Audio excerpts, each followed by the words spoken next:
Hello students, welcome back to our YouTube channel. मेरा नाम मोहम्मद तुफैल। आज हम स्टार्ट करने वाले हैं अपना एक फेवरेट चैप्टर जिसका नाम है कंटिन्यूटी एंड डिफरेंशियबिलिटी। तो कंटिन्यूटी एंड डिफरेंशियबिलिटी पढ़ने से पहले हम आपको ले चलते हैं थोड़ा सा बैक 11th क्लास में, जहां पर आपने पढ़ा था लिमिट। क्योंकि इस चैप्टर को पढ़ने से पहले आपको लिमिट की जानकारी होना थोड़ी सी आवश्यक है। तो देखिए लिमिट होती क्या है। आपने पढ़ा होगा लिमिट के बारे में क्या, कि मान लीजिए हमारे पास ये एक्स एक्सिस वाई एक्सिस थी। ओके, देख रहे हैं। तो यहां पे इसका ये जो लेफ्ट साइड होता है इसे बोलते हैं क्या, हम लेफ्ट हैंड लिमिट। और ये जो राइट साइड होता है इसको क्या बोलते थे हम, राइट हैंड लिमिट। और लिमिट कब एग्जिस्ट करती थी, जब हम कहते थे कि left hand limit equal to right hand limit हो, तब लिमिट क्या करती थी, एग्जिस्ट करती थी। बाकी हमें उससे नहीं मतलब होता था फंक्शन कैसा है। तो लेफ्ट हैंड लिमिट को हम क्या लिखते थे, मान लीजिए ये पॉइंट होता था हमारा ए पॉइंट, तो लेफ्ट हैंड साइड का मतलब क्या, ए माइनस होगा, तो फंक्शन ऑफ ए माइनस। और ये इक्वल टू किसके हो जाएगा, फंक्शन ए प्लस। ये राइट हैंड लिमिट बनती थी। अब इसको जो है डिफाइन कैसे करते थे, बहुत ही सिंपल तरीके से वहां डिफाइन किया जाता था, limit x tending to a minus f of x. अगर ये फंक्शन हमारा एफ एक्स हुआ करता था, और यही इक्वल टू होता था limit x tending to a plus f of x. ये क्या थी, हमारी लिमिट की डिफिनीशन थी, जिसमें हम बताते थे लिमिट एग्जिस्ट करेगी या नहीं, कब, अगर left hand limit equal to right hand limit हो।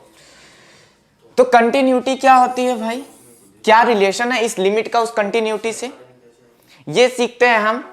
तो कंटिन्यूटी क्या होती है, हम कंटिन्यूटी को हमेशा सीटीएन से दिखाएंगे तो आप समझ जाएंगे कंटिन्यूअस लिखा गया है। तो कंटिन्यूटी होती क्या है, आप बताइए।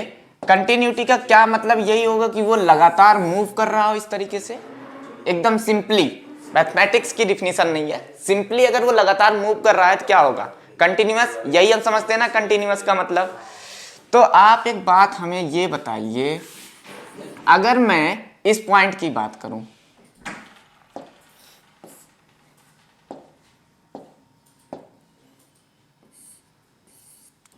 इस पॉइंट की अगर मैं बात करूं, अब मान लेते हैं ये पॉइंट ए है हमारा, तो आप जरा गौर से यहां देखिए, हम ऐसे यहां से चले चले आ रहे थे, इस तरीके से हम आ रहे थे, लेकिन अचानक से हमें यहां क्या मिल गया, एक गड्ढा मिल गया।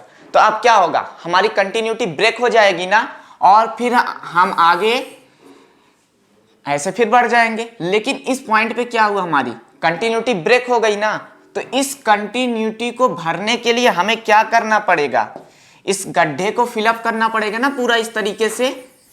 तो एक बात आप हमें बताइए, अगर हम ऐसा कर दें, इसकी जो लेफ्ट हैंड लिमिट है उसे हम राइट हैंड लिमिट के अगर बराबर कर दें तो क्या होगा, देखिए left hand limit equal to, अगर राइट हैंड लिमिट बोल देंगे तो इस पॉइंट पर, ए वाले पॉइंट पे हमारी लिमिट एग्जिस्ट करेगी। मतलब f of a minus equal to f of a plus होगा। लेकिन आप मुझे एक बात बताइए, मुझे क्या करना है, मुझे कंटिन्यूटी लानी है ना, तो मुझे इस गड्ढे को भी फिलअप करना पड़ेगा कि नहीं। तो गड्ढे को जब फिलअप करना होगा तो हम क्या करेंगे, जो लेफ्ट हैंड लिमिट है और राइट हैंड लिमिट है और इस गड्ढे की भी जो वैल्यू है वो तीनों क्या होनी चाहिए, उस समय सेम होनी चाहिए कि नहीं होनी चाहिए, कंटिन्यूअस होने के लिए होनी चाहिए ना। तो इस हिसाब से जो है हमारा ये फंक्शन क्या हो गया, अब ओवरऑल पूरे में क्या हो गया, अपने डोमेन में कंटिन्यूअस हो गया। तो हमारा कंटिन्यूअस का जो डिफिनीशन तैयार होगा वो क्या होगा, value of function, left hand limit equal to right hand limit equal to value of function.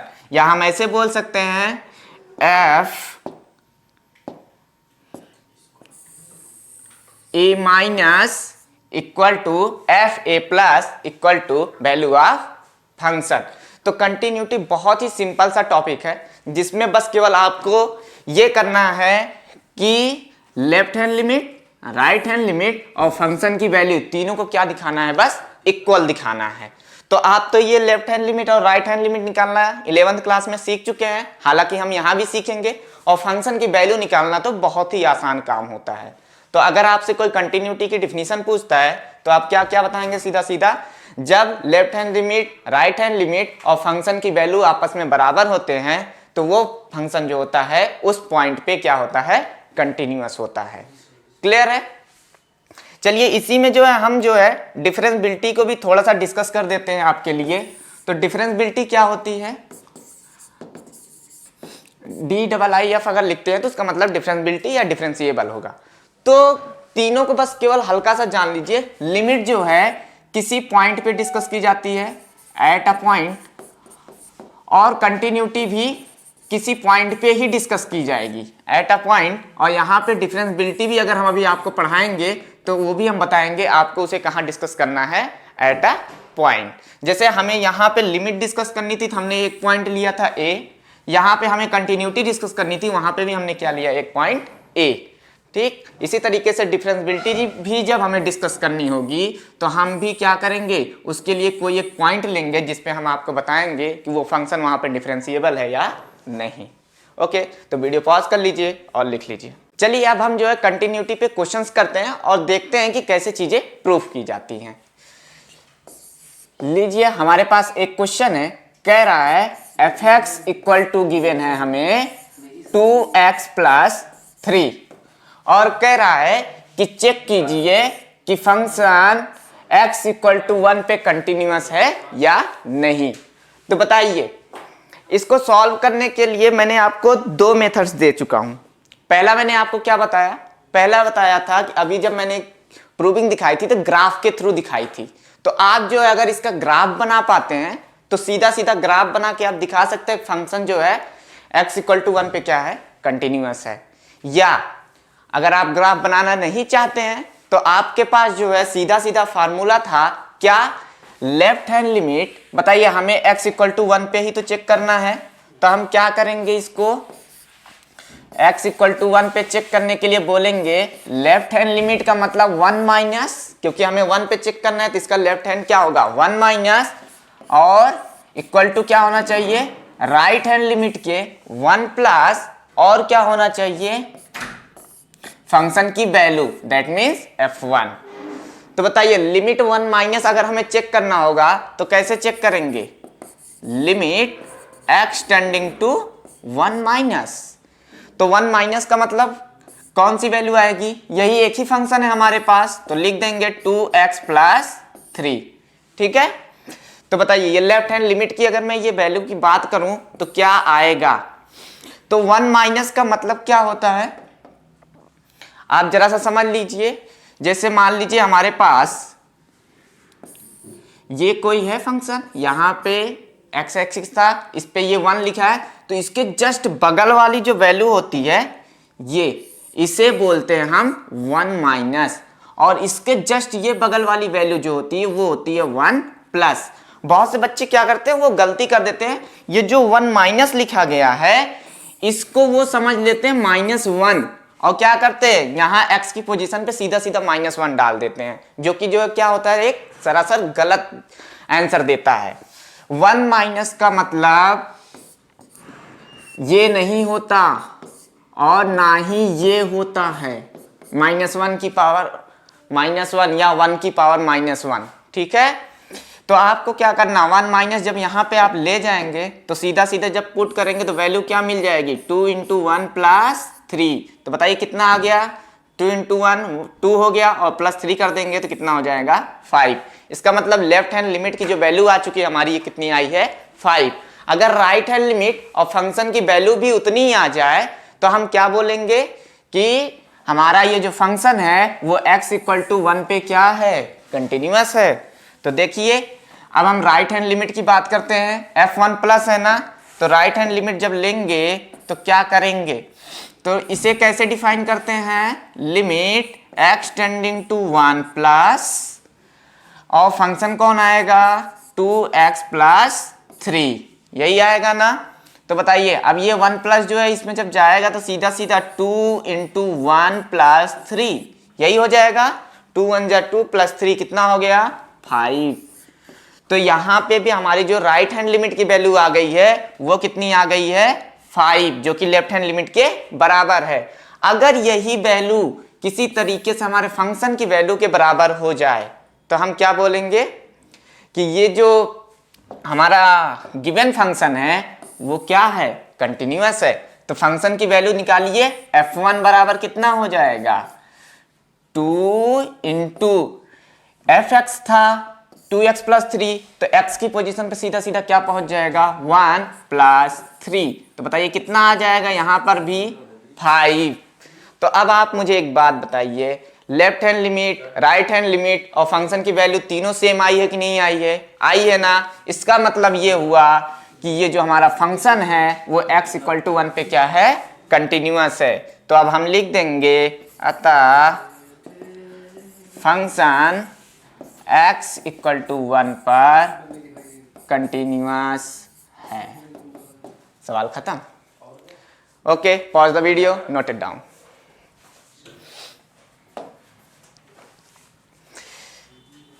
चलिए आपके लिए हम एक नया क्वेश्चन लेते हैं जिसमें हम यही कंटिन्यूटी फिर से डिस्कस करेंगे। तो हमारे पास क्वेश्चन है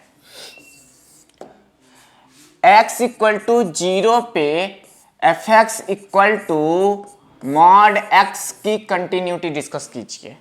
मतलब मॉड x इक्वल टू 0 पर कंटिन्यूअस है या नहीं।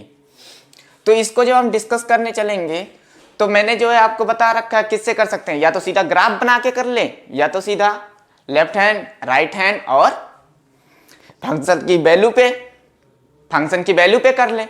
तो बताइए, तो मैं इसको जो है सीधा सीधा फार्मूले से करूं तो बताइए एफ एक्स जो होगा वो क्या होगा हमारे लिए।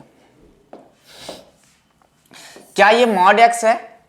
मॉड एक्स जो होता है वो x से खुलता है कब, जब x greater or equal to क्या हो 0। और वही मॉड x माइनस एक्स से खुलता है कब, जब x लेस देन क्या हो 0। ये बात आप जानते हैं। अब हमें क्या करना है, बस इसकी कंटिन्यूटी जो डिस्कस करनी है। तो बताइए कंटिन्यूटी डिस्कस करने के लिए हमें किस पे डिस्कस करना है, x इक्वल टू 0 पे। तो x इक्वल टू 0 पे कंटिन्यूटी कैसे डिस्कस करेंगे, हम बोलेंगे इसकी लेफ्ट हैंड लिमिट का मतलब f0 माइनस वही किसके बराबर होना चाहिए, right hand limit f0 plus, और वही किसके बराबर होना चाहिए, फंक्शन की वैल्यू अर्थात f0। ठीक है। तो अब बताइए हमें, क्या मैं लेफ्ट हैंड लिमिट की बात करूं केवल अभी, तो लेफ्ट हैंड लिमिट है f0 माइनस। f0 माइनस का मतलब क्या, 0 से थोड़ा सा कम, जस्ट कम। तो बताइए 0 से थोड़ा सा कम किस में मिलेगा, क्या इस वाले फंक्शन में मिलेगा? हाँ, तो हमारे लिए ये फंक्शन डिफाइन हो जाएगा limit x tending to 0 minus कौन सा फंक्शन आएगा, माइनस x। तो अब बताइए ये लिमिट की वैल्यू सीधा सीधा क्या दे जाएगी, 0 यहां पे जाएगा, क्या दे जाएगा 0। तो लेफ्ट हैंड लिमिट हमें मिल चुकी है 0। अगर यही left hand limit right hand limit और फंक्शन की वैल्यू के बराबर हो जाए तो हम क्या बोलेंगे, फंक्शन कंटिन्यूअस है।